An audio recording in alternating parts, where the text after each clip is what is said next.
Wis, kayak Pak Didik dah. Aku tak tahu.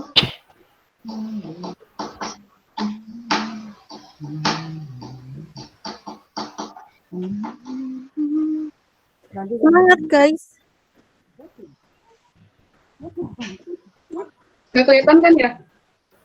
Kelihatan kan? Udah. Yaudah, Nyung yang mana?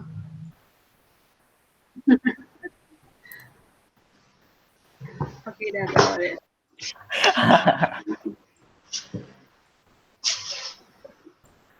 Itu buka dulu ya. Assalamualaikum warahmatullahi wabarakatuh.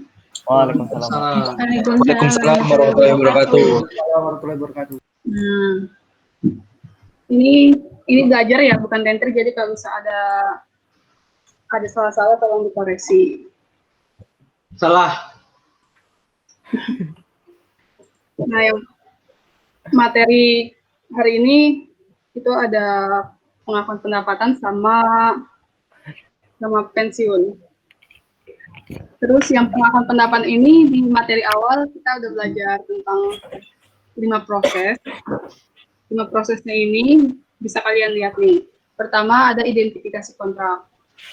Kita tahu itu ada kontrak atau enggak, atau bisa ditentuin itu kontrak atau bukan, itu ada 5. Salah satunya ini bisa. Yang pertama ada substansi komersial. Substansi komersial ini kan kayak yang semester lalu dijelasin kalau transaksi itu tuh menimbulkan arus kas masuk atau keluar atau enggak. Kalau misalkan ada, itu dia termasuk dari kontrak ini.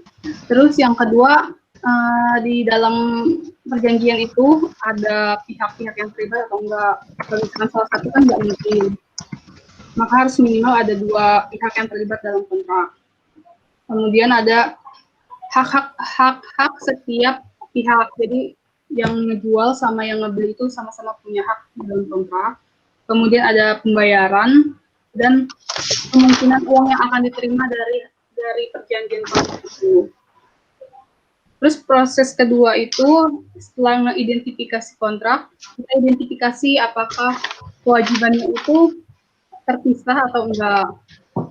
Kriteria dari pemisahan kewajiban itu ada 2. Yang pertama, transaksi itu bisa dibedain nggak? Kalau misalkan dibedain itu dia nggak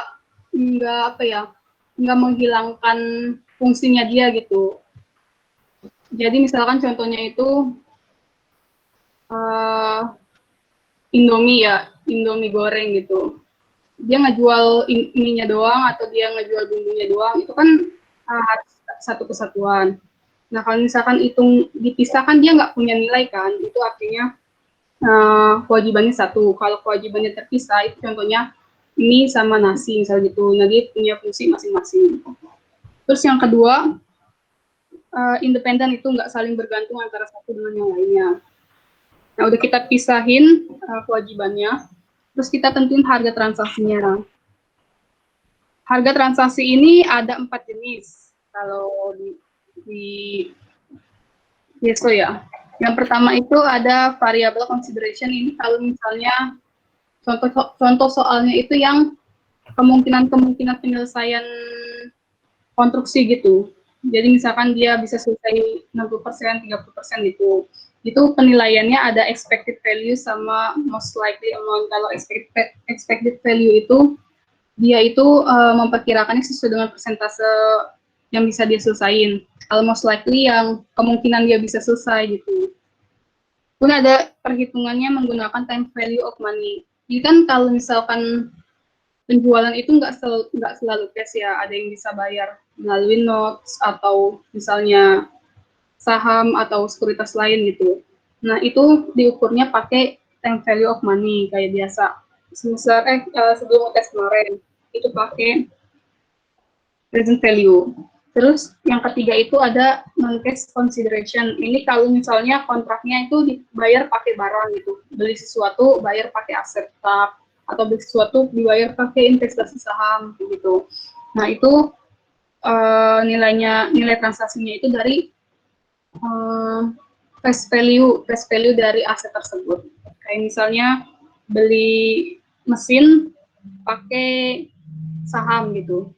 Bukan investment gitu ya, investment itu dia nanti ngitungnya pakai fair value dari share investmentnya. Terus harga transaksi yang keempat itu ada consideration paid atau payable. Ini contohnya kalau misalkan penjualannya itu udah ditentuin kemungkinan bakal diambil diskon, terus ternyata nggak diambil kondisinya kayak gitu. Terus setelah kita tentuin harga transaksi, baru alokasiin kalau misalnya kewajiban pekerjaannya itu terpisah gitu. Kan biasanya ada keterangan standalone untuk setiap masing-masing jenis itu ada nilainya. Kalau misalkan jadi satu, dia lebih murah misalnya gitu. Nah itu kita pakai relative fair value dari masing-masing proporsionalnya. Kalau misalnya nggak diketahui nilainya masing-masing itu, pakai pengukuran terbaik gitu. Ada yang nilai gitu. Atau misalnya hanya salah satu yang diketahui, itu nanti tinggal selisihnya. Yang ketiga, misalkan keduanya ini nggak diketahui juga, dia pakai estimasi terbaik kayak appraisal gitu. Terus udah nentuin masing-masing nilainya, baru boleh ngakuin pendapatan. Pendapatan ini diakui ketika pelanggan ini udah dapat kendali atas barang atau jasanya. Nah,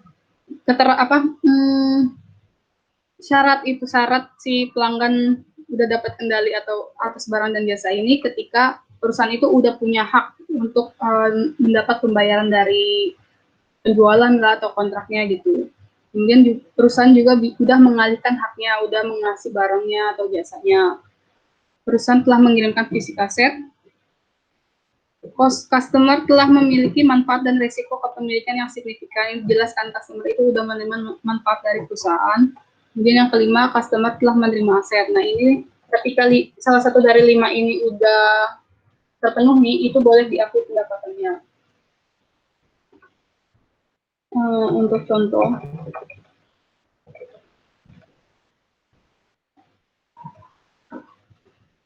Contoh yang pertama, Cafe 88 menyediakan menu makanan dan minuman. Salah satu makanannya ada mie rebus harganya 18.000 dan kopi 22.000. Kalau dia beli satu paket mie rebus dan kopi, itu dia cuma bayar 38.000. Nah, si Yunus ini membeli paket menu ini nih, satu paket menu. Jelaskan langkah-langkahnya sampai pendapatan itu bisa diakui.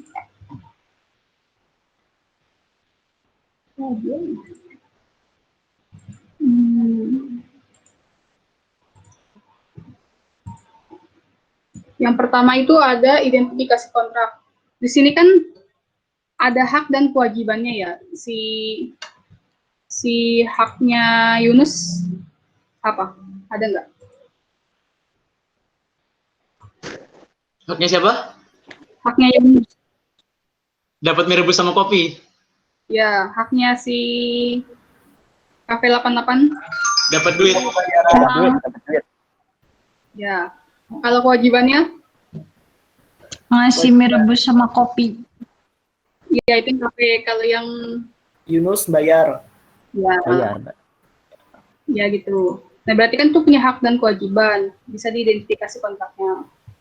Yang kedua, identifikasi pemisahan kewajiban. Ini enggak kewajibannya itu terpisah atau enggak?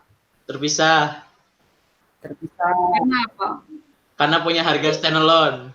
Ya, masing-masing itu bisa dijual sendiri gitu. Yang ketiga, udah ada pemisahan kewajiban, kita tentuin harga transaksinya. Harga transaksinya di sini berapa? 38.000 kan?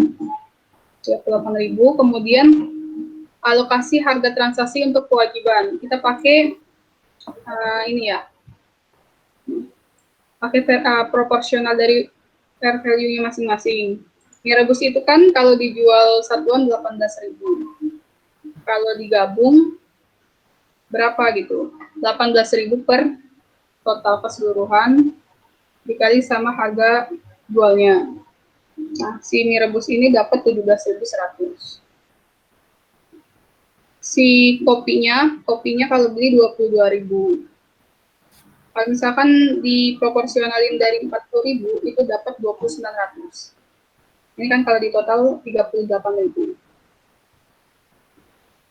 Terus si Cafe 88 baru boleh mengakui pendapatan ketika menu makanan dan makanan mie rebus dan kopi itu udah diserahin ke si Yunus. Kalau misalnya si Yunusnya udah ngasih uang tapi belum dilaksanain, belum dikasih ke dari Cafe 88 gimana? Kira-kira jurnalnya. Berarti kas pada earn. Ah, ya itu. Anan nggak sih? Anan. Ya. Kalau di sini gimana? Hah? AR pada sales. Air pada sales. Kenapa? Kata Karin. Emang apa? Dia ngakuin pendapatan kan? Karena Iya, dia Belum dibayar gitu. Tapi Iya. belum dibayar. Oh iya, saya nyerahkan dia belum Iya bener kan? AR pada sales ya. Ya dia udah selesai nyerahin, udah selesai beri kewajiban dia, tapi belum diterima uangnya. Bener kan AR pada sales? Iya, iya. Iya benar Oke. sayang. Oke sayang. Sab, mau nanya dong. Ya, Misal kalau mie rebus nggak diketahui harganya, tapi dia tuh kewajiban terpisah, harga mie rebusnya jadi berapa? kopinya ada. Kopinya ada. Kalau menurutku Berarti Selisihnya- sisanya mie rebus gitu. selisihnya nanti baru diporsiin. Oh, oke. Ada lagi? Tapi kopinya tetap 22.000 atau gimana? Enggak, misalkan yang diketahui cuma mie rebus ya, 18.000 nih. 18.000. Coba. Kita coba ini. Oh, berarti langsung aja. Karena kan dia, kalaupun diselisin masuk porsi itu sama aja. Penyebut sama pengalinya. Oh, berarti kopinya 22, mie rebus, sisanya gitu ya? Oke. Itu bukan yang katanya ada 3 metode itu bukan ya? Beda ya? Yang itu ya, yang Aduh, lupa gua. margin gitu kan. Iya bukan ya? Lupa Sab. Iya itu. Tapi di sini tuh nggak terlalu ke situ banget sama materi itu. Oke, lanjut. Nih, kalau di sini pendekatan ketiga ada residual approach. Jika harga jual barang atau jasa tidak menentu, aku share ini ya. Terus,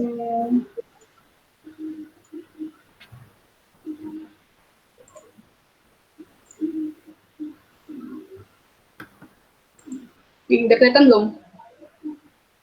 Udah Sab.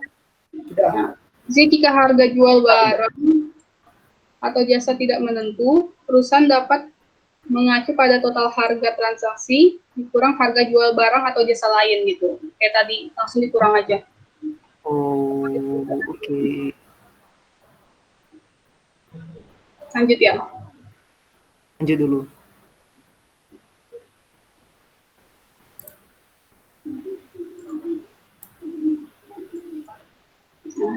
Di sini contoh kedua,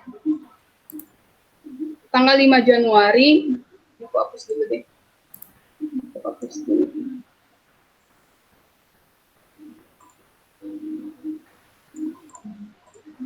Tanggal 5 Januari, PT XYZ menandatangani sebuah kontrak untuk mengirim satu mobil ke PT ABC secara kredit senilai 500 juta dengan biayanya 200 juta. Nah, harga ini udah termasuk garansi yang untuk waktu 2 tahun. Kalau dia beli garansinya doang, itu 20 juta. Dan jika mobil saja, 500 juta. Tanggal 10 Januari, PT ABC membayar sebagian harga kontrak dan sisanya saat barang telah dikirim. PT XYZ mengirim mobilnya tanggal 20 Februari. Jadi 10 Januari itu bayar DP, 20 Februari itu ngirim sekaligus lunasin. Nah ini dia pakai harga standalone masing-masing. Jadi jurnalnya gimana? tanggal 5 Januari. Kasih tahu deh, kasih tahu. No entry ya. No entry. No entry. Karena No entry. Karena baru kontrak. Soalnya belum ada kewajiban Ya. penyerahannya. Berarti ini nggak boleh ada Belum AR nyerah. pada Anon kan? Ada Bukan hakim komitmen. ntar itu ada. komitmen sih. Nggak boleh kan? Komitmen. Bukan nggak boleh sih, sebenarnya tergantung konteksnya juga. Buat apa gitu? Kata Bu Putri mah. Kata Bu Putri, kamu Kemarin kenapa ngapain? nggak boleh ada air pada anan ya? Kita ketemu soal itu kok ada di bawah. Komitmen sih kata hakim. Dicadangkan untuk belanja nih. Salah server, Pak, salah. Astagfirullah. Sorry. Panutan. Salah. Oke, lanjut. Lupa. Berarti tanggal 10 Januari gimana? Sebagian setengah. DP Bagian hardcover. Berarti setengahnya gitu ya? Iya, 250. apa aja?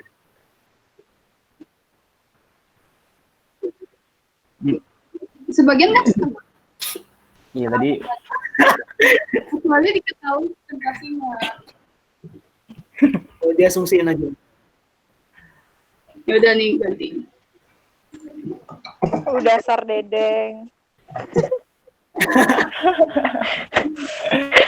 Canda deng, canda. Apa 10 Januari? cash pada unearned. Iya. Unearned-nya ada 2. Apa aja? Ayo, apa-apa. Iya. Service. Iya. Gajinya nih. Tadi di sini apa nih? AR. AR Kenapa ada AR? karena Kemarin dibayar kan sebagian. Ya, karena belum dibayar semua. Ini nggak bisa nggak sih? Nah, aku tuh pernah ini loh, jurnalnya tuh lucu. Karena dia nggak- karena dia- profesionalin gitu. Jadi dia cuma ada yang mau berpendapat nggak kenapa ada AR di sini? Atau nggak boleh gimana gitu? nggak boleh kalau aku. Nggak boleh. Boleh ya. Tapi menurutku boleh. Karena apa? Jadi ini harus ini kan, kalau ini berarti cash pada anon-anonnya itu sesuai porsinya kan, sesuai porsi cashnya kan? Ya. Nah kalau misalnya kayak gitu ya, kalau misalnya kayak gitu, ini kasih nominal dulu aja ya. Ya. Kas baru dibayar setengahnya. Kok bisa langsung muncul? Sulam. Emang Udah dikerjain, emang drama norak banget. Sorry. Nah ini kan baru dibayar setengahnya. Salesnya juga baru diakun. Enggak. Salesnya belum bisa diakuin kan, karena dia Halo? belum dikirim barangnya. Mm-mm. Ini kenapa muncul AR? Karena menurutku dia belinya itu sekaligus sama servis gitu. Jadi barangnya itu udah termasuk servisnya, termasuk biasa garansi. Kalau misalnya dia cuma diakuin 20%, sales 20%, servis 20%, itu tuh nanti kan kalau teran pada sales. Kalau servis itu kan biasanya dibaliknya pas dilaksanain atau pas akhir tahun gitu ya. Service Iya, akhir revenue. tahun. Pada service revenue. Ketika ininya dia cuma 20%, 50% aja, itu tuh kayak aneh gitu penyesuaiannya nanti. Berarti harusnya nggak aneh sih saat tanggal 20 Februari kan ngirim mobil sama terima kas kan. Nah, Iya. Nah iya, nanti pas tanggal 20 Februari itu nanti anon service revenue jadi 100% gitu. iya kas pada Diakuin lagi gitu. Yes. benar. Tapi di P berapa kemarin tuh di APAKN tuh Iya emang bener. Dikunci emang gitu. Gue nggak ngikutin kunci itu makanya bagian itu. Pokoknya aku ngikutin penjelasan punya kemarin sih AR tuh dicatat kalau kita sudah melaksanakan kewajiban. Ya itu sih, gue inget banget itu Furkon dikata-katain itu, inget gue. Kalau kita AR pada AR tuh kayak nggak berguna gitu nggak sih kata ibunya kemarin? Nah, Kata itu ibunya menurut buat apa gitu, buat apa? Iya, iya itu aku ingat. Buat dia nggak ada apa? guna karena misalkan cuma penjualan biasa doang kayak gitu. Kalau gabut kayak gitu biasanya yang udah sih dia langsung diakuin gitu 100% angkanya sama ngakuin AR. Tapi sebenarnya efeknya sama aja sih kalau di lapangan keuangan lah. Iya sih, benar.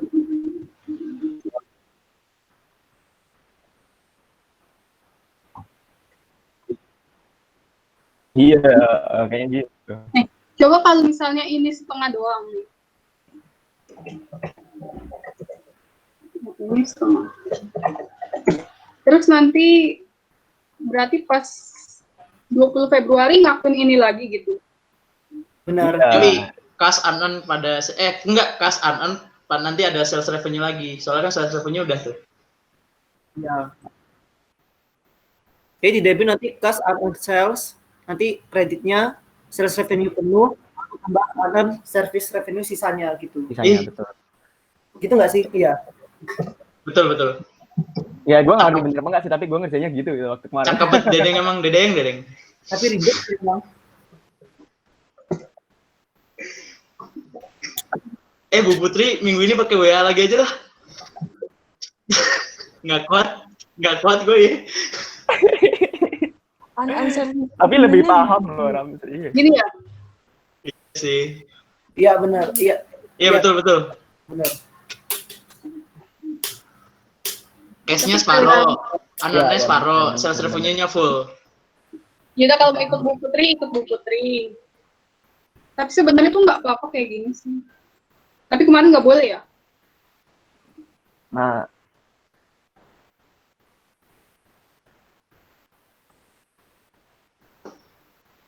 Ya kalau Bu Putri mending kayak gini deh. Tapi emang kelas lain juga pada gitu sih, AKM sama PKM beda gitu. emang kelas lain lu mantau siapa Ram? 37 gitu. 337. Jadi kalau Pak Eri kita pakai yang kiri aja boleh kali ya, Sab ya? Iya. Pak Eri mah nggak terlalu ini. Nggak usah. Iya, ntar juga soal UAS AKM juga teori selalu lah. Parah sih. Ya. Bener, jadi kasus mampus loh.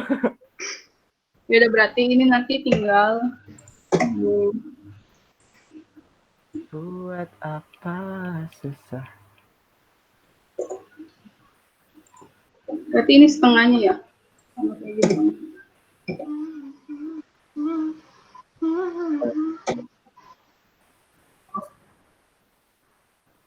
Iya setengahnya lagi. Kalau setengah enak sih, kalau misal 40%, 20% tuh yang ribet. Iya. Itu agak ribet. Salesnya nggak full ya, Sab? Salesnya kan sebelumnya udah diakuin. Oh iya, udah full. Udah full berarti Kali 2. Itu kali 2 ya. NR kali 2. ya. Mm-mm. Ya sekitar kayak gini. Jadi bebas mau pakai ini boleh pakai ini. Tapi PAKM berarti pakai ini. Kok aku masih gagal paham sih guys? Yang mana? Ini. Yang di blok tuh 20 Februari. Iya, 20 Februari. Jadi waktu 10 Januarinya itu AR-nya nggak ada, Fa. Oh, berarti cuma cash pada an. Nah itu diproporsiin aja kayak gitu. Jadi 250 tuh yang punyanya si sales berapa, punyanya si service berapa gitu. Cakep, Fur. Oke.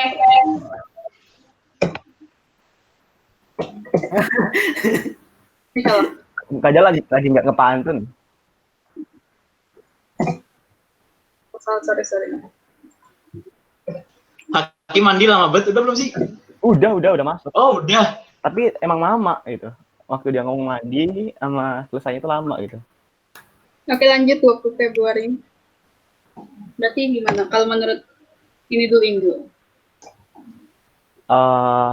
Langsung aja. Cash, ya. Cash pada AR.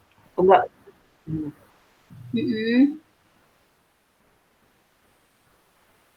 Revenue. Nah. Cash AR.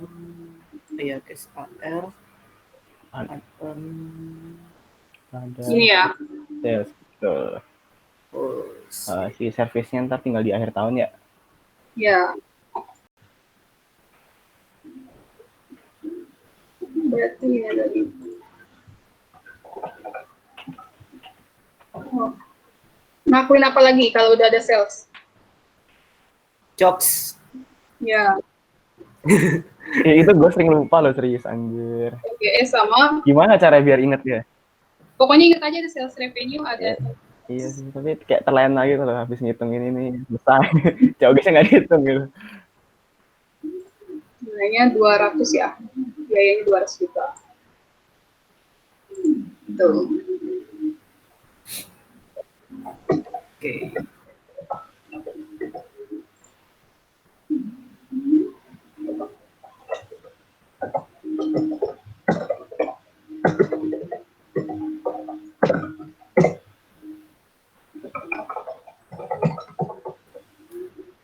Lanjut ke soal 3. Oh nih, belum deh masih ada. Lupa juga. Di akhir tahun melakukan penyesuaian pada servis berapa? Oh, gue Dedeng. Kenapa? Berapa tahun dah? 2 tahun, iya 2 tahun. Ya. Tinggal bagi 2. Dari sini. Slow aja deh, nggak usah ngegas, biasa aja.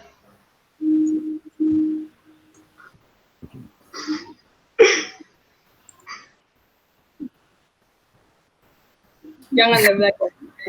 Bisa banget idenya ya, Deng. Si PHP menjual produk laptop dengan menawarkan pelanggannya diskon 2% jika dia bayar dalam tempo 10 hari atau terminnya 2/10 N/30. Nah, tanggal 4 Maret, PT HP ini Kes budget. Hah? Iya, oke, ada termin, siap. 4 Maret si PHP ini menjual produknya dengan nilai penjualan 5 juta kepada PT Sino. Berdasarkan tahun-tahun sebelumnya, si Seno ini selalu ngambil diskonnya 2% ini. Jurnal transaksi jika kasusnya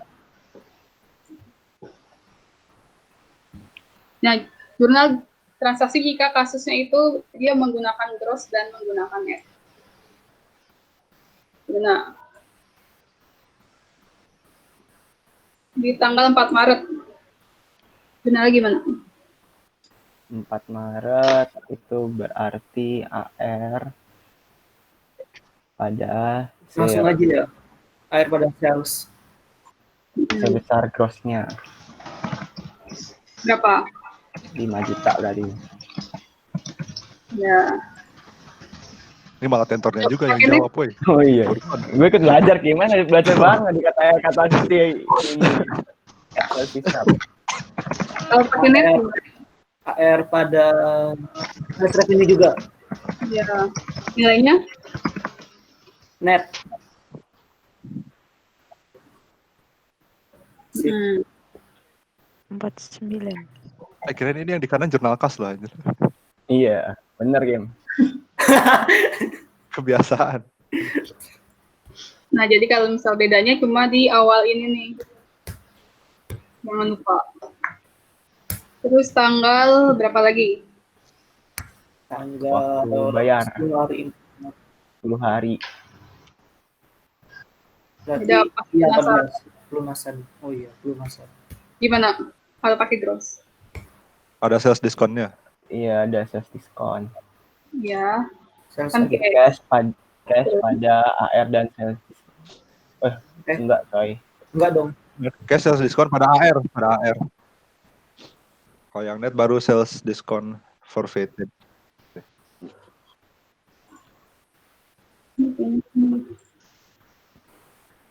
cashnya berapa? 49 ya. Iya, ini ya. Karena dia ngambil diskonnya. Cash diskonnya berarti berapa? 100.000. Pokoknya. Salah deh. Salah ya, Cap ya? Iya, salah. Gue nyontek soalnya. Tadi mau nyebut sales diskon di kredit tadi. Oh ya benar di debit. Kalau ini gimana? Nah itu baru ada forfeited kan itu. Nggak ada misalnya- dong. kalau misalnya nggak ada diskon gitu. Kan nggak diambil. Iya. Cash pada AR ya berapa? 49. Ini juga mau pakai mouse. Aduh. Jadi langsung aja, pokoknya AR-nya itu harus nilai awal. Kalau awalnya 5 juta, 5 juta.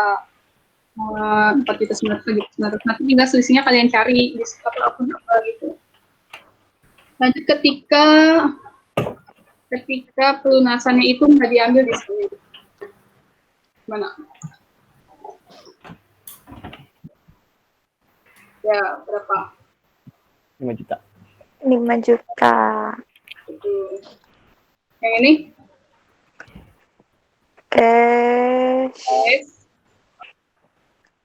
Forfeited. Kredit ya? Iya, Kredit. di kredit. Sama AR di kredit. Ya. Yeay. Cashnya berapa? 5. Nggak bisa masuk. Cok. Gitu. Oke. Makanya ingat sales diskon itu sales diskon forfeited berbanding terbalik sama sales diskon. Kalau dia nambah sales, kalau dia ngurang sales. Gitu.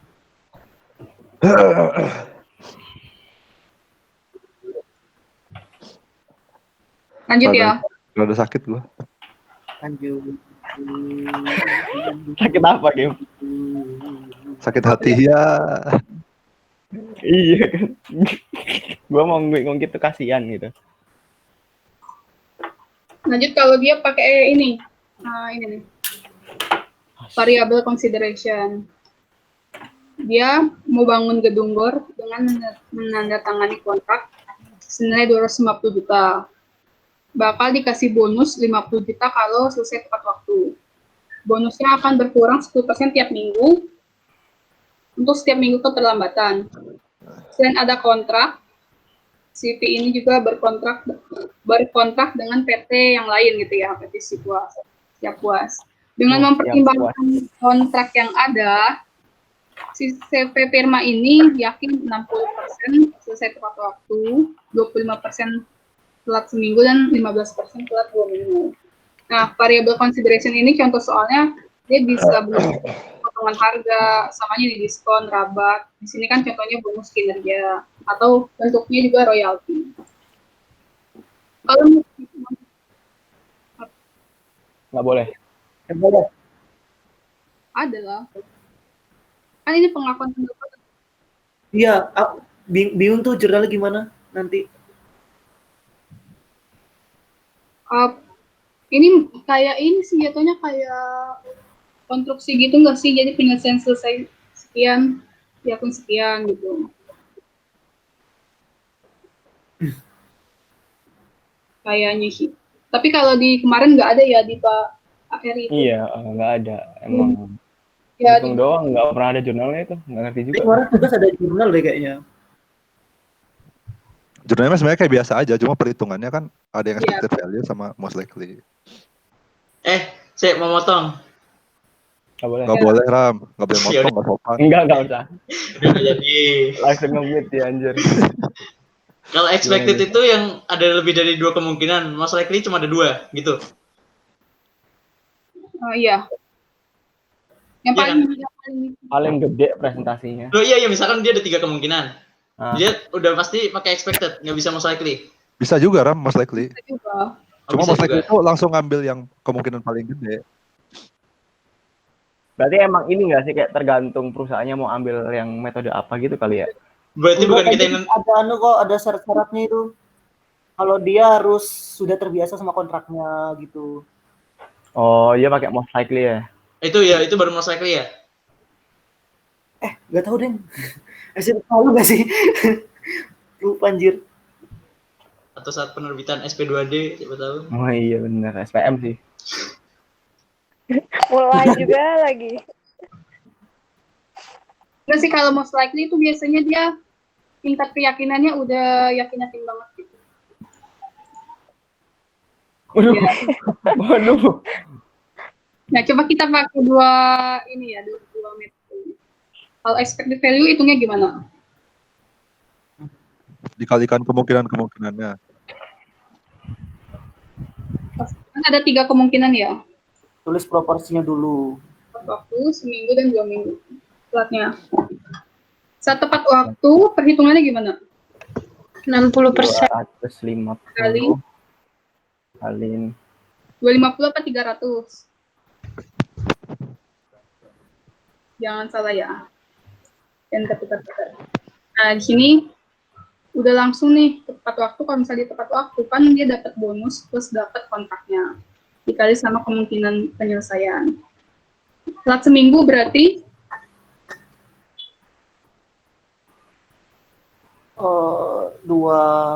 Iya. 10% Bonusnya berkurang yang bonusnya. ya 295 kali 25. Ya. Terus yang 2 minggu. Yang dikurangin bonusnya ya, bukan total harganya. Kalau most likely berarti langsung, critical attack. ya. Kalau most likely langsung dia kemungkinan bakal bisa selesai tepat waktu ya, lakuin aja langsung 300. Nilai fokus sama bonus gitu. Berarti tadi katanya syaratnya kalau baru pertama kali expected gitu ya? Tadi ya katanya syaratnya. Tadi katanya kalau most likely harus yang udah sering tadi. Yang udah bisa punya pertimbangan lain lah gitu. Iya. Kan soalnya Kalau tergantung soal aja nggak sih? Disuruhnya pakai metode apa? iya yang Ternyata bertanya. ini nggak ngasih tahu metode. Kalau nggak dikasih tahu gimana? Dua-duanya aja ntar dikasih tahu kalau pakai metode. Tapi kayaknya ekspektasi emang gini. bakal ya pakai most likely ya. Ini kayaknya nggak mungkin sih. Iya. Iya, kayaknya benar atau salah gitu ya. Benar nggak pakai most likely. Benar nggak pakai expected value. Habis ini ada yang mau tanya nggak? Atau masih bingung? Jurnalnya itu kita ketemu jurnal sub. Belum nemu sih. Iya itu gimana jurnalnya? Emang Pak Eri kemarin ada soalnya itu? Enggak deh Ada kayaknya. nggak sih kayaknya? Cuma hitung doang tapi enggak di situ jurnal. Itu doang ya. Kalau soal Soal KSO ada nggak sih? Ada nggak sih soal KSO? Nggak ada ya? ada nggak sih? Nggak ada sih juga. Nih. Sebenarnya itu kayak cuma perkiraan gitu loh, jangan pendapatan itu kan kayak Berarti Ya, kayak itu cuma nentuin nilai transaksi doang. estimasi kontrak gitu. Nih, dalam kondisi tersebut, perusahaan memperkirakan jumlah pendapatan yang diakui. Berarti bisa langsung mungkin sesuai nilai expected value ini atau most likely.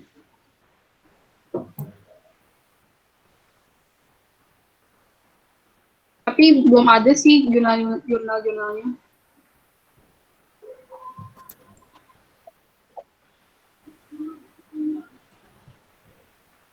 Oh iya nggak ada. Ada yang bingung lagi?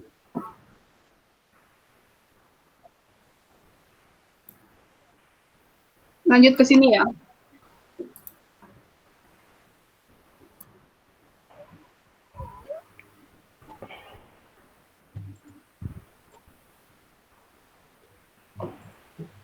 Situasi pengakuan pendapatan. Jadi pendapatan itu nggak cuma kayak gini tadi tuh. Dia juga bisa ketika ada yang pertama sales return, payment allowance. Ini udah tahu ya pengembalian barang. Nah, pengembalian itu bisa bentuknya uang tunai gitu ya, secara full atau sebagian. Dia bisa ngurang piutang atau mengganti dengan produk lain.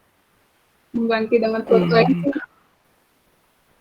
bisa juga, tapi di sini fokusnya di sini sih langsung mengurangi jumlah piutang. Langsung masuk contoh 1 Januari PT Cortona menjual barang secara kredit 200 buah kulkas, satuannya 1 juta, biayanya 500.000 ke PT Faskin. PT Cortona ini mengestimasi bahwa akan ada pengembalian barang, estimasinya dia 25 kulkas bakal dibalikin selama 35 hari sejak tanggal 1 ini. Kemudian PT memperkirakan ada 10% produk yang dikembalikan pada 25 Januari dan penyusunan laporan keuangannya per 31 Januari. dia juga yakin sisanya kan ini baru 10%-nya. Sisanya itu akan dikembalikan buat jurnal yang diperlukan. Tanggal 1 Januari ada jurnal nggak? Jurnalnya apa? Air pada cells. Ya. Berapa? 200 juta. 200. Terus apa lagi? Kalau ada sales LGS. berarti Berarti ada COGS. LGS. Ada inventory. berapa? Berapa? 100 juta. 100 juta. 100 juta. Terus tanggal berapa lagi? 25 Januari. Tanggal 25. ya. 25 Januari ada produk yang dikembaliin 10%. Langsung. Iya Anu langsung. ya? Aktual ya. Oh iya, memperkirakan. Oh iya, sorry. Salah gini aja. Set. Dedeng ide-nya bagus banget deh. Kritis. Nah, gitu. Ada 10% produk yang dikembalikan tanggal 25 Januari. Berarti jurnalnya? Return pada air ya. Ya. Senilai Berapa yang kembalikan 10%? 320. 20 juta. oh iya dari mana ya? 10% 10% nih. dari 10%. 10 juta. Ya. Terus tanggal enggak. Kalau misalnya ada sales return berarti kalau ada sales revenue ada COGS. Berarti kalau ada sales revenue Return inventory. Ada return inventory. Return ada ada Iya. COGS. dia langsung ngurangin COGS. Guys, tanya Tanya. dong. Oh, boleh, Ya. boleh. Kalau return inventory nanti masuknya di bagian mana? Inventory Masuknya sendiri ke ya. inventory juga. Akun tersendiri tapi. Iya. Tuh, kayak ngurangin inventory gitu nggak sih? Oh, Tambah dong kalau return. Enggak. Nambahin dong, nambahin. inventory gitu di neraca berarti. Iya. Pikiran. Cuma itu buat misahin ini aja sebenarnya. Maksudnya itu tuh inventory yang dari retur gitu loh. Oke, thank you. Berapa nih Jadi nilainya? kalau inventory pada COGS sah-sah aja. Sah-sah aja. Kalau perusahaannya emang ngatur gitu ya nggak apa-apa sebenarnya. Tapi kan kita emang karena lagi belajar ya udahlah kita nurut buku dulu aja lah return inventory. Oke, Bur. Oke, thank you. Ini berapa nih? 10. 10 juta. Terus tanggal 31.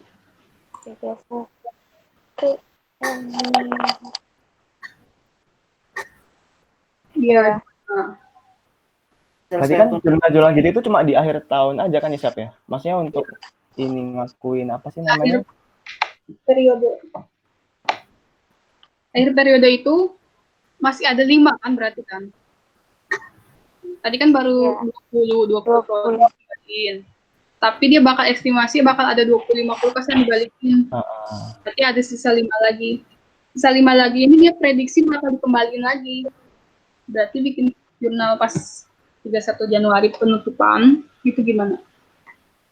Berarti dia itu allowance estimasi ya. Enggak. Itu allowance-nya juga dikredit. sih allowance pada Kan ini dikembaliin pasti sales return. Dia masih ada lagi gitu. Iya.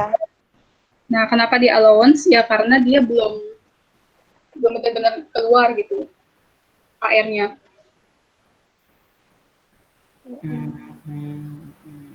Bingung nggak? enggak kok. Jadi Sob ini tuh ngestimasinya nggak di awal ya? Sama kayak itu. gini gitu. Tadi gue mau tanya sama Anta. Ininya jurnal ininya. Estimasi semua returnya gitu, Siap. Itu di awal atau di akhir aja gitu. Jadi emang kayak gitu ya, sisanya gitu di akhir gitu. Iya, sisanya nggak kayak kita waktu itu, game. Hah? Gimana, Nam? Nggak kayak kita waktu itu di awal, sotoy banget.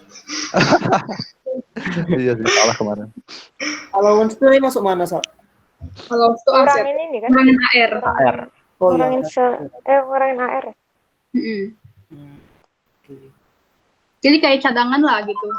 Bikin cadangan kalau sales return itu diambil, gimana gitu. Berarti kalau Cukup misalnya people nggak? diambil, allowance-nya ditutup langsung gitu ya? Kalau diambil, kan udah Allowance pada apa? Allowance Lulus pada AR. Oh. langsung ngurangin AR-nya. Nanti kan ujung-ujungnya sama sales return pada AR. Berarti nggak kayak AFDA gitu ya?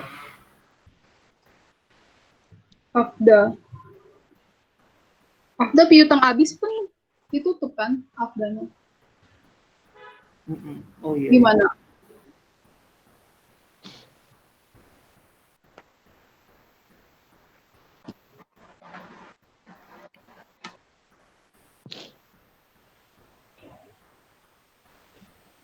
Berarti 5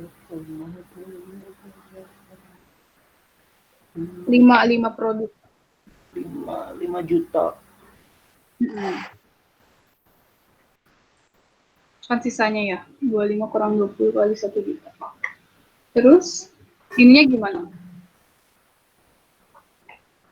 Return inventory pada showcase juga ya?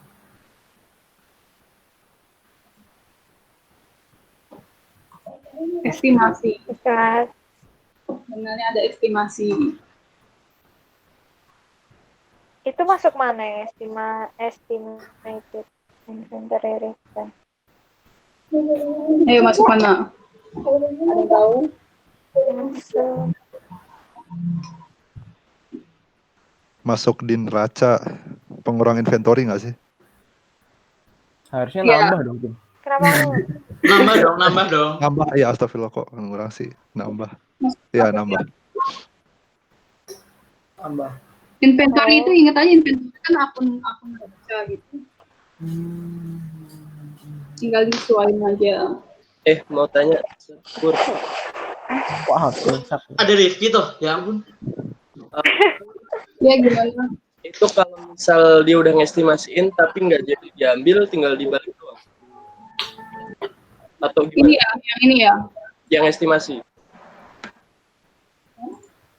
Ini udah bikin jurnal tapi dia ternyata nggak dibalikin gitu. Nah, gitu. Dan Tinggal balik aja allowance pada sales. Oh berarti ada ini kan udah ditutup. Sales return kan udah ditutup tuh. Nah, allowance-nya ditutup pada apa? Pada RE lah. Karena kan sales return ini ditutupnya pada RE sebelumnya. Mengurangin RE. Ternyata RE itu harusnya nggak berkurang. Makanya nanti tinggal allowance pada RE jadi nambah gitu. estimate return-nya juga berarti. RE pada ini. Ini akun neraca. Pada estimasi. COGS-nya sih. Berarti COGS-nya juga RE ya? Ya. Kan COGS itu nambah. COGS di sini kan berkurang, nambah RE kan. Sebenarnya RE-nya nggak nambah gitu loh. Karena nggak ada pengurangan di sini. Langsung aja berarti RE pada estimasi inventory return gitu. Sama tambah sedikit lagi, mau tanya. Kan ini kan Banyak tanya Rifki. nggak jadi. Gas. Anda Parah banget, Kim. Enggak.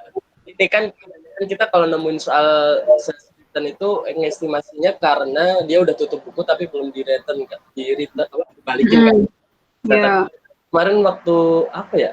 Kayaknya ada soal itu dia ngejual 1 Januari, tapi waktu tanggal 1 Januari itu dia langsung estimasiin. Bisa kan berarti? Jadi tanggal 1 Januari waktu dia ngejual itu dia langsung estimasiin kira-kira ada keterangannya tuh. Jadi pada tanggal 1 Januari dia mengestimasikan kalau bakal barang yang dikembaliin segini gitu. Nah, iya benar, itu Sap, itu ngejurnal sales return nggak? Apa? Berarti kayaknya nggak harus pas akhir tahun nggak sih? Nah itu makanya Soal gitu kali ya? ketemu Tergantung dia mau memperkirakannya kapan, dia mau estimasi kapan aja. Nggak tahu deh. Iya, disesuaikan aja, sesuai tanggalnya aja. Tapi biasanya tuh dia buat apa gitu bikin jurnal awal dulu kalau misalnya Dia pesimis gitu. masih proses gitu loh, masih proses operasional gitu. Tapi disesuaikan aja sih soal ada yang kayak gitu ya, yang 1 Januari langsung ya. Yang soal live session kemarin, Sap. Pas bapaknya. Bukan Kim. Enggak, iya waktu nggak sih? soal ini Kim, soal apa ya? PAKM apa? Soal PKM. Ya. Soal PAKM. Di awal dikunci sih. pertama itu langsung estimasi, tapi nggak ada gitu jurnal estimasinya. Kalau nggak salah ya, iya nggak sih? Pokoknya gitu, ada kalimat. Pokoknya pada tanggal itu dia langsung mengestimasikan padahal belum ada aktual return dan belum Nah. akhir. Ya langsung aja berarti lah. Atau mungkin dia ngestimasinya saat ngejual dan saat akhir tahun kali gitu ya. Nah, tapi kalau dia estimasi di awal nanti itu udah ada estimated inventory return di awal boleh berarti? Nanti Ya, jurnalnya beda dong kalau misalkan dari estimasi. beda ntar. Ya kalau misalnya dia masih di 1 Januari, terus tutup bukunya 31 Januari, ternyata dia nggak jadi diambil kan, nggak jadi return, langsung aja balik gitu. Karena kan belum punya tutup buku gitu. Oh, atau mungkin ada yang gross sama net gitu kayak return. Ada nggak kayak gitu, Pak? Apanya? Ya, kalau kita tadi kan, kita kan ada sale diskonnya tuh gross sama net kan. Kali aja yang ini ada gross sama netnya juga. Oh, jadi mungkin langsung catatnya setelah dikurang gitu. Jadi kalau misalnya dia net, berarti pas ngejual langsung tuh diestimasi. Ada nggak yang kayak gitu? Aku nanya. Belum nemu yang kayak gitu. Oke, lanjut. Biasanya dia kalau nggak di akhir ya sesuai tanggal aja gitu. Sesuai yang diminta ya. Lo kok berpikiran liar ya? Kenapa, Fur? Gimana? Lu kayaknya mikirnya liar Kalau mulu misalnya, gitu. diskon sama return digabung Ngas gimana lu. coba? Ada kemungkinan nggak ya keluar soal kayak gitu ya? Ya, maksudnya ada Sales kasus diskon, return, notes, digabung. pakai persen value, bayar Bisa. buku. Anjir berarti KKM. Mbak Syaf mau tanya dong, kalau misalkan tadi yang kata Rifki kan berarti di 1 Januari ada jurnal 31 Januari yang ini kan, yang sales return and allowance pada allowance for sales return. Berarti kalau misalkan ada retur beneran nanti tinggal jurnal kayak gitu kan, bukan kayak gini lagi kan, bukan sales return and allowance pada AR kan? Langsung aja allowance pada AR karena sales return kan berarti langsung nutup ininya. Jadi misalnya Bukannya kalau sudah diestimasi ada return nggak di jurnal ya? Di jurnal AR ya lah. AR-nya. Kalau ada returnnya justru dijual, soalnya kan jurnal normalnya kan sales return pada AR kan. Kalau ada estimasi gini tinggal ntar allowance pada AR gitu. Nutup gitu. allowance-nya doang. Allowance pada AR terus habis itu yang estimated yang Return pada estimated. Oke. Thank you. Siap, buat saya. Ada lagi?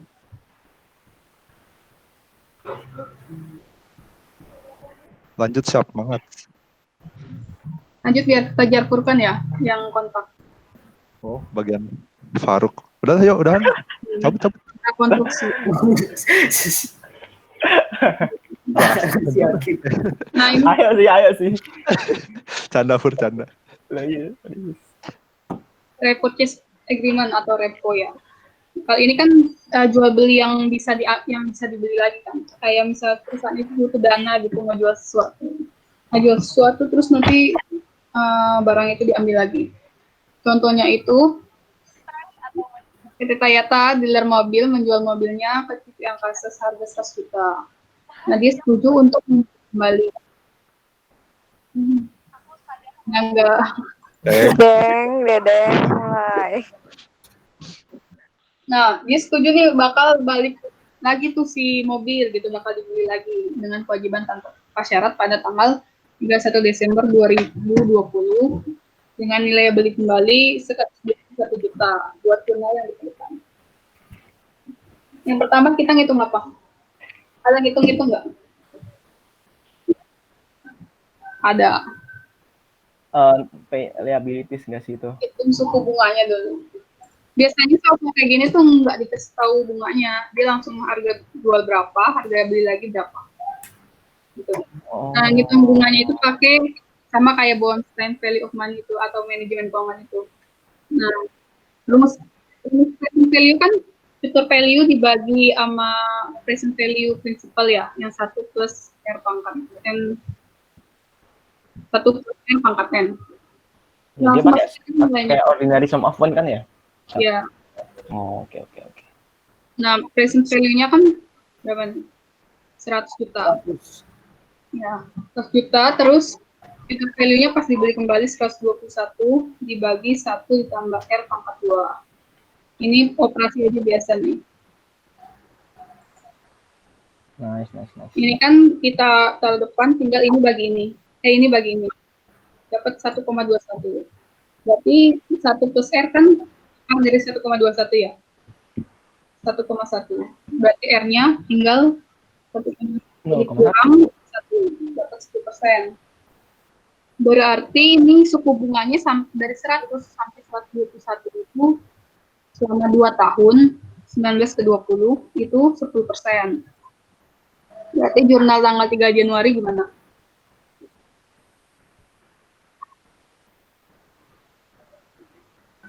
Cash pada liabilities. Benar nggak sih? Ya. Berapa? 100. Ya. 100. Pas awal dia beli. Pas di awal dia jual, tapi di sininya bukan sales tapi liability. Karena apa? Karena dia ini itu kayak utang gitu kan, kayak jaminan gitu. Terus tanggal 31 Desember gimana? Pas dia bikin function bunga.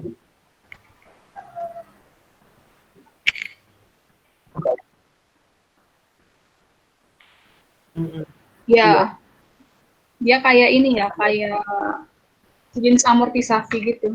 Langsung kasih liability-nya. Berapa?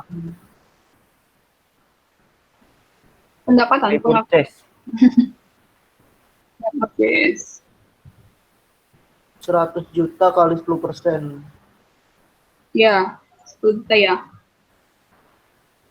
Terus 31 Desember 2020. Sama jurnalnya. Ya. Hamin bunga dulu ya.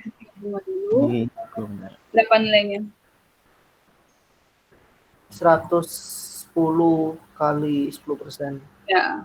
Ditambah ya, jangan lupa. Jadi dia kayak yang kompon interest itu ya, yang bunga per bunga gitu. Pakai carry mode berarti ya. Harus bikin tabel amortisasi. Harus Kim kalau disuruh. Oh iya bener sih. Kalau disuruh. Lunasan gimana?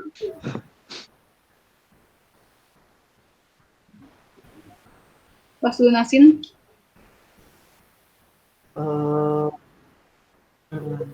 Ya, nilainya. Pokoknya nilai penjualan ini harus sama-sama yang ada di soalnya. Pas 21. Bukannya ada interest dulu ya? Nggak ada sih biasa. Oh ya sudah ya.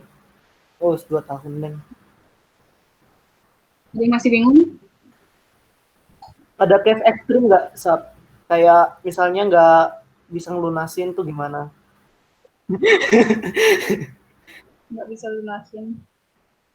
Nggak bisa lunasin pas 31 Desember ini. Iya.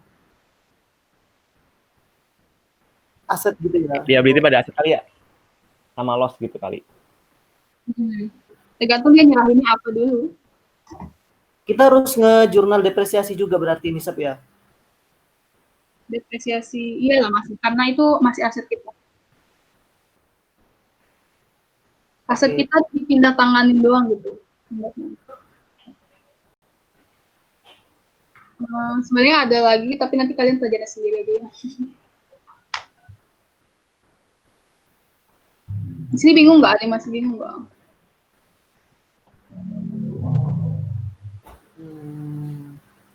Itu Ram, tanyain Ram yang kemarin lu tanya Ram. Hah? Yang mana? Yang notes. Oh, itu materi ini emang. Nggak apa, sekarang aja. Iya kan Apa sih? revenue Apa sih? recognition. Apa sih?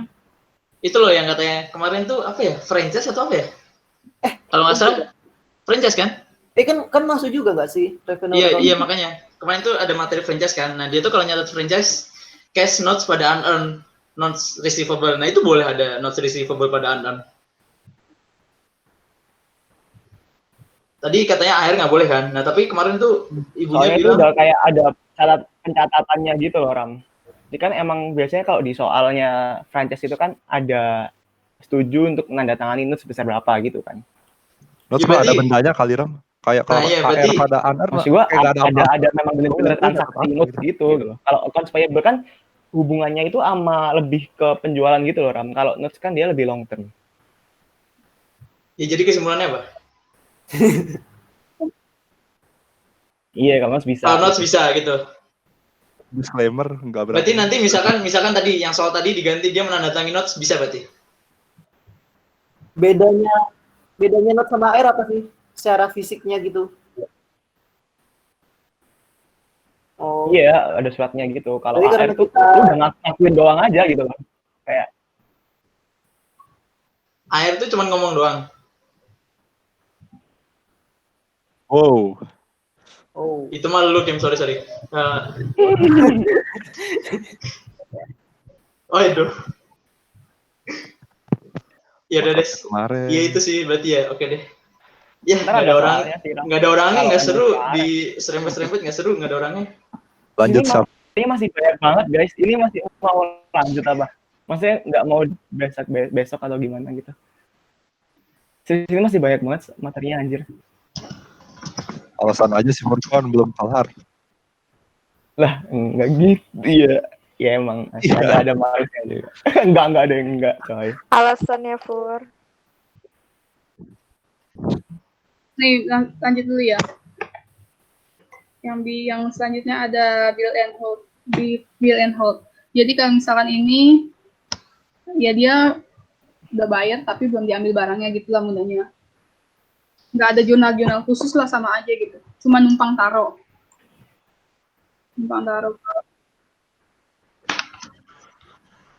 Ya harusnya ada sih kalau prakteknya, tapi ntar lihat lagi soalnya. Nah, kalau misal ini ya tinggal bikin aja jurnal biasa pas penjualan. Kemudian di sini 5 Juni. 5 Juni ini kan dia melakukan perjanjian untuk menyimpan peralatan tersebut sampai gudangnya siap. Gudangnya siap tanggal 5 Juni. Kenapa no entry? Karena kontrak ya Mas. Bentar. 5 Juni. Bentar 5 Juni. Dia udah menyimpan peralatan.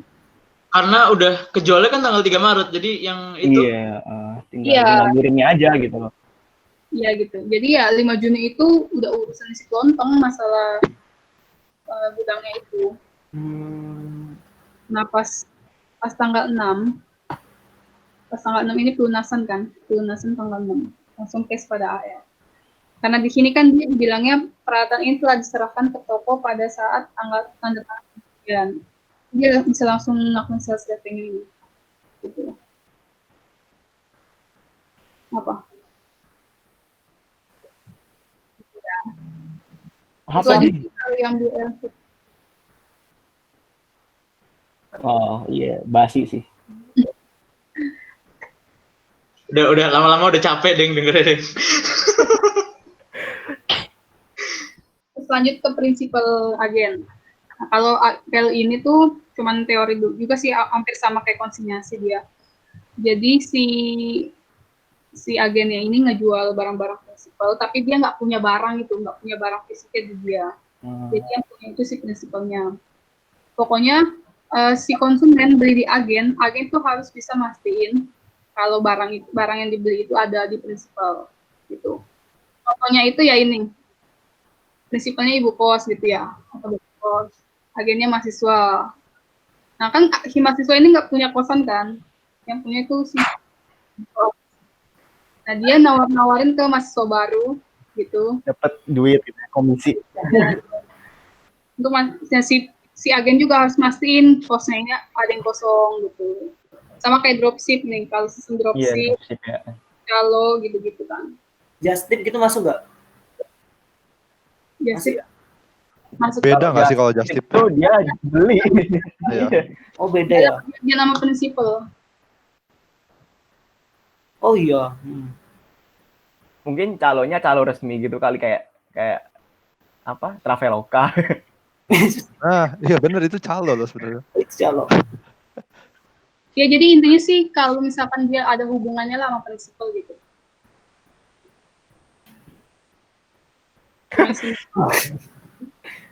Deh, ngibet aja deh. Sama kayak konsinyasi. Nah lanjut ke materi konsinyasi. Kalau ini si agennya itu punya barang, jadi dititipin barang sama si penjualnya, konsignornya. Terus si konsign ini menjual barang ke konsumen gitu ya. Pendapatannya ya dari komisinya ini nanti biasanya diketahui berapa persen. Tentang konsignor ini mendapat pendapatannya tetap dari penjualan. Ini contohnya tanggal 1 April itu dia ngirim barang 100 dengan nilai 2.500.000 dengan nilai total.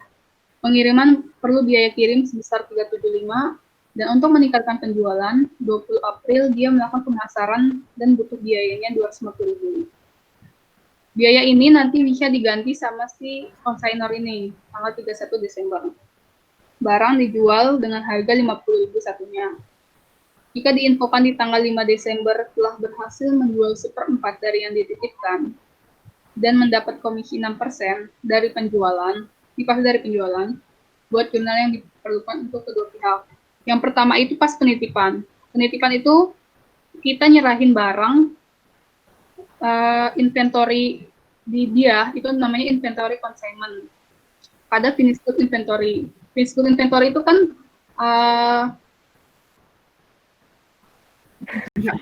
Inventory kita gitu nggak sih? kalau geser jual gitu kan, kalau finished good inventory masih ada di kita. Oh itu. Udah Syaf, itu mute aja tuh, usir aja. Nah ya gitu ya, jadi kita reclass jenis inventory-nya. Jadi dari finished inventory jadi ke inventory consignment. Senilai COGS-nya ya, atau senilai biayanya. Bukan senilai harga jual, ini kadang-kadang suka nuker-nuker. Senilai yang dititipin 2.500.000. Kemudian dia ada biaya angkut. Biaya angkutnya dari si konsignor ke consignee itu 375. 375 ini langsung nambah si nilai inventory, langsung nambah nilai biayanya. Terus di si consignee ini nggak ada ya, karena dia kan nggak ada melakukan transaksi apapun. Kemudian di tanggal 20 April, kenapa no entry di konsainernya? Kalian tahu? Karena belum dilaporin penjualannya. Iya. Izin cabut mau sholat. April itu apa?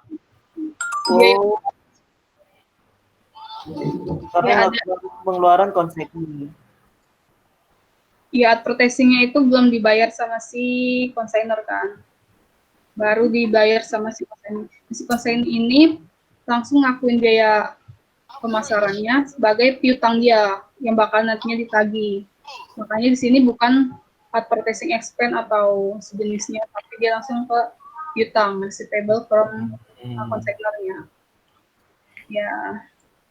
Terus di tanggal 5 Desember itu menjual 1/4 berarti kan si ini belum nerima apapun, jadi no entry. Nanti konsen ini langsung ngakuin utang karena dia nanti ada kewajiban buat nyerahin kan penjualannya, bukan penjualan si konsen ini. Maka jurnal itu tes pada payable sebesar 1/4 dari ini inventory-nya. Salah nggak? Ya. 1/4 kali barang yang dititipin dikali sama harga jualnya. Harga jualnya 5. dapat 1250. Kemudian tanggal 31 Desember si konsignee ini nyerahin semuanya kan, nyerahin klaim dia, terus dia nyerahin pembayaran penjualannya gitu, sama menerima komisi. Di si konsignor dia langsung ngakuin nih yang expense tadi dilakuin sama si konsignee sebesar 250.000 pada cash. Terus dia juga harus bayar ke konsignee kan tadi komisinya 6%. 6% dari penjualan, 6% dari 1250 dapat 75.000. Terus dia juga nerima pendapat.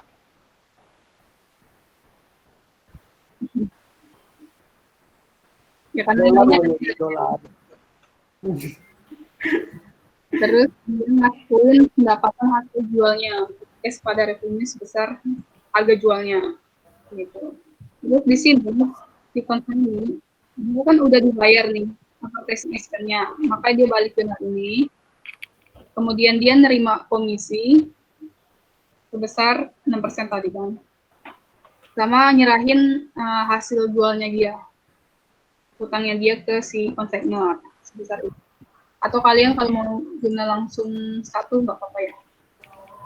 Ntar tinggal disesuaikan. Terus karena di sini kan dia udah mengakui adanya penjualan revenue from consignee, maka dia harus ngakuin COGS pada inventory. Nilai COGS-nya ini hati-hati karena biasanya dia langsung ngalinya sama inventory yang dititipin doang. Harusnya ditambah sama semua biaya yang bisa dikapitalisasi. Oh iya benar. Itu rawan lupa. Jadi nanti di sini nggak ada ya, karena dia nggak bukan kesediaan dia. Terus lanjut ke garansi. Ya ini cuma ulang-ulang dong sih. Atau nggak usah? Lanjut. Garansi itu ada dua, yang nempel sama produknya sama yang terpisah. Yang melekat itu ada asuransi type namanya, yang ini service type. Nah, service type ini termasuk dari spirit performance obligation, dia nilai terpisah gitu. Contohnya ini ada jual AC 50 AC senilai 175 juta. Biayanya 1.500.000 per AC-nya. AC tersebut garansi toko. Nah, ini kan yang melekat ke ini ya, ke produknya 2 tahun. Estimasi biayanya bakal dikeluarin itu garansinya sekitar 1 juta. Selain dia jual AC, dia juga jual jasa benerin gitu. Jual garansinya 400.000 per tahun. Dan kampus ini beli tambahan garansi 3 tahun. 1 September kampus mengklaim garansi tersebut dan toko mengeluarkan biaya untuk memperbaiki AC tadi untuk pegawainya 100.000, untuk bagian inventorinya 250.000. Tanggal 31 Desember dia mengestimasikan ada biaya garansi sebesar 750.000 di tahun depan. Maka jurnalnya pas awal jual kan cash pada sales biasa sebesar 45. Kemudian ada dia juga beli ini kan, ada dia beli garansi. Ini hati-hati ya, biasanya 1 juta ini dicatat lagi cash pada atas. Padahal 1 juta ini udah termasuk dari 175 gitu. Iya, enggak. Karena dia udah termasuk. Kemudian karena ada sales, maka harus ada COGS. COGS pada inventory biayanya 1.500 kali 50. Dan di 1 September ada garansi nih, ada yang nyampein garansi sebesar untuk gaji yang benerin isinya 100.000 dan inventory part 250. Ini kayak apa? Kayak semester lalu ya. Di sini kan bisa inventory, bisa payable, bisa cash, tergantung. Dan payable itu apa? Payable itu ini kayak kalau misalkan dia butuh teknisi, tapi teknisi itu belum dibayar. Oh, salaries and wages ya. Oke. Nah ini kalau misalkan dia butuh apanya gitu, bagian-bagian dari AC-nya. Ini warranty expense. Kemudian di tanggal 31 dia bakal ada estimasi penyesuaian perkiraan estimasi tahun depan. Langsung aja, kan belum dilakukan expense pada warranty liability sebesar 750.000. Terus yang ini mah kayak bayar DP gitu, bayar DP atau bayar full di awal nggak bisa dibalikan gitu intinya. Nggak ada jurnal-jurnal apapun, cuman pernyataan doang. Sampai sini ada yang bingung atau ada yang mau ditanyain?